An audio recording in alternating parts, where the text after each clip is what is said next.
Hello, my name is Byron Costas. I'm head of the process automation team here at blackbook.ai. We're an Australian-based consulting firm specialising in the field of artificial intelligence and automation. And I'm really excited today to be sharing a topic that I'm very passionate about, which I think is fundamental to commencing any automation program, and that's the process of discovery. How do we find the right opportunities to automate? Now, what I'd like to do is, in terms of a bit of a template for today's session, is talk you through firstly the concept of the intelligent automation roadmap, touch on the automation lifecycle, talk you through what a typical discovery process looks like, what are some of the methods of identifying good opportunities to automate, and then really end with how do we prioritize those to ensure we've got a prioritized program of work which we can take to our business stakeholders. The automation landscape is evolving.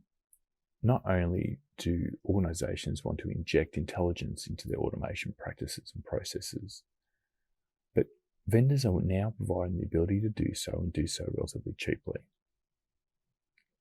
So what does an intelligent automation roadmap look like? Typically, organizations will start with a traditional form of automation or rule-based automation, commonly referred to as robotic process automation. Now, as that organization progresses through their journey, they start to inject more intelligent automation techniques such as AI and machine learning. And this is where data becomes paramount. So when building your automation program, not only do you want to consider, are we automating the right opportunities or utilizing the right tool sets to automate those opportunities, but we must have a considered approach to data or a data strategy. Because the last thing you'd want is your program to suffer from data paralysis, where you've got too much data, not enough data, or just poor quality data, which would jeopardize your program. Some organizations will utilize RPA to actually identify data integrity issues through their journey, but also use RPA to conduct some of the data cleansing exercises throughout their program. Now that we have an appreciation for the automation landscape, it's about how do we get started? What's the automation lifecycle look like? So what you have in front of you here is a standard delivery lifecycle. Idea, planning, implement, embed. But I guess really the first phase is fundamental, because that's where we educate our sponsors and gain their support and buy-in. So really, when I say education, it's educating yourself and those around you in terms of these automation technologies. And we do that typically via a proof of concept. So proving that technology can work within your organizational context and deliver the value you seek. But it's also about engaging those key stakeholders from a delivery perspective. So IT is fundamental here because they'll be crucial in delivering your automation program.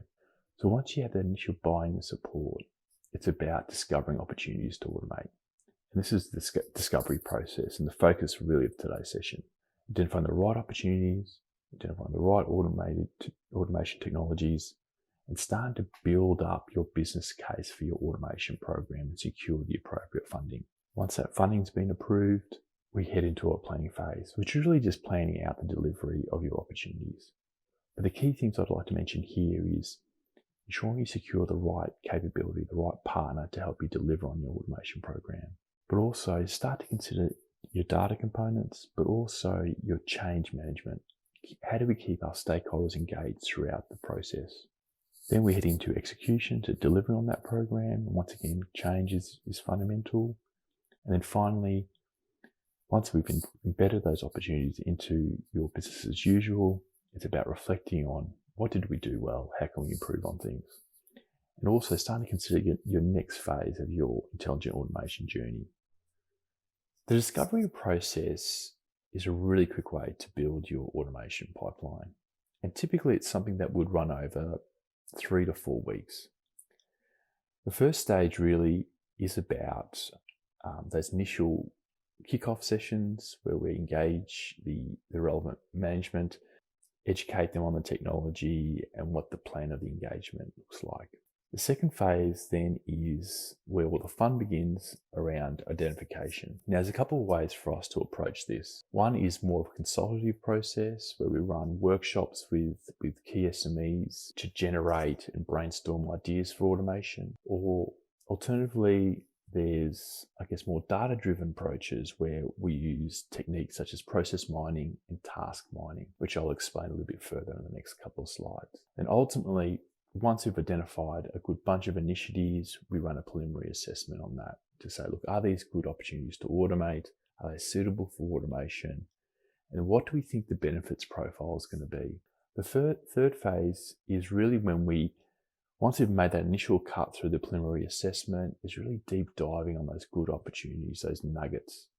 And really that's where we revalidate the suitability, the readiness for automation, and also firm up what benefits position is going to be. Then the final stage is really about, once we've identified those good opportunities for automation, what will it cost to implement? So what's the t-shirt sizing around it? And then finally, we package that up into a presentation pack and present that to the relevant sponsors and stakeholders for endorsement. So in terms of generating ideas, we fundamentally use two different approaches. One's a consultative approach and the other is data-driven. Now, the consultative approach effectively is just running workshops with your process SMEs to generate ideas.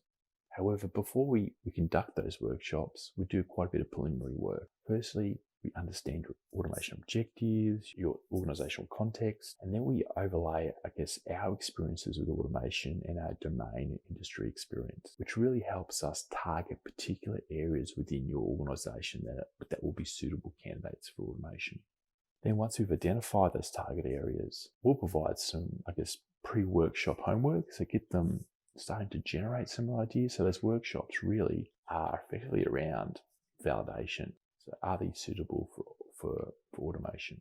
We run those workshops, we generate the ideas, we assess those ideas, and then effectively we've built a nice pipeline for our preliminary assessment. The second approach to identification is data-driven, and typically we use two techniques. The first is through the front end, or what we call task mining, where we deploy a piece of software onto your staff member's PC and it records the processes they perform during the day. And there's some built-in smarts that effectively identify the good opportunities for automation around, for example, efforts, looking for frequency and repetitive processes. This is often considered a less intrusive process and may surface sort of hidden processes that we might not discover during a consultative approach. The second technique is process mining, which is effectively looking for opportunities via the back end. So we utilize application logs to identify, areas where there's blockages or lots of effort being expended on a process. Look, often we'll use a combination of a consultative approach and a data-driven approach during a discovery exercise. And the reason we do that is, I think consultative is a great way to keep staff members engaged through the process, but the data-driven approach also provides an element and an assurance, to the organisations that we have a very scientific approach to identification. So once we've got a good list of opportunities, then it's about conducting that preliminary assessment.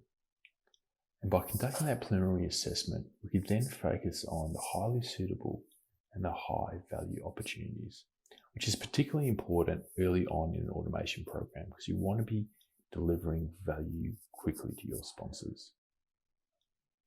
So in terms of applying a suitability and readiness criteria, we'll look for processes that are stable and mature, because the last thing we want is for a process to be automated and it's superseded by a system upgrade.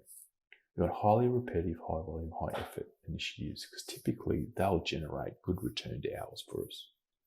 Highly structured, so we want it in a digital format because it's easier to automate. And finally, is there a defined logic? We don't want a lot of cognitive thought involved in our processes. What we then apply is a rating scale. So 5 meaning highly optimal, 1 not optimal to each of these criteria for that process. So then effectively we can determine what the suitability and readiness rating is for that initiative. Then we apply a similar process to the value proposition. However, the value proposition is influenced by the organisation and their automation objectives. For example, they may wish to focus on improving opportunities that improve customer satisfaction. And once again, we'll apply a rating scale here, 5 being high impact, 1 being no impact. So once we've done that preliminary assessment, we've already identified the opportunities we want to focus on for a deep dive session, where we observe the process, we validate the suitability and readiness. We also validate the benefits. But also, it's about us determining how much it will cost to implement that process. And once we've completed that deep dive, we've really got the 3 key components of a business case. We know it's suitable and ready for automation, we know there's a good value proposition, and we know what it's going to cost us to implement it. So then effectively, you've got a good prioritised pipeline of work for you to proceed to the next phase of your automation journey. That concludes our discussion on the discovery process. The key takeaway from today's session is that a discovery is fundamental to your automation program. It will help you identify the right opportunities to automate, and it will increase the likelihood you will achieve your return on investment. Here at Blackbook.ai, we've automated over 300 processes and bring 25 years plus worth of domain experience to help you quickly identify your automation opportunities. If you are interested in running a discovery exercise or have any questions regarding the content, please do not hesitate to contact either Jason Sims or myself. Our contact details are on the slide in front of you. If you're interested in some use cases, please visit our website at www.blackbook.ai. Thank you.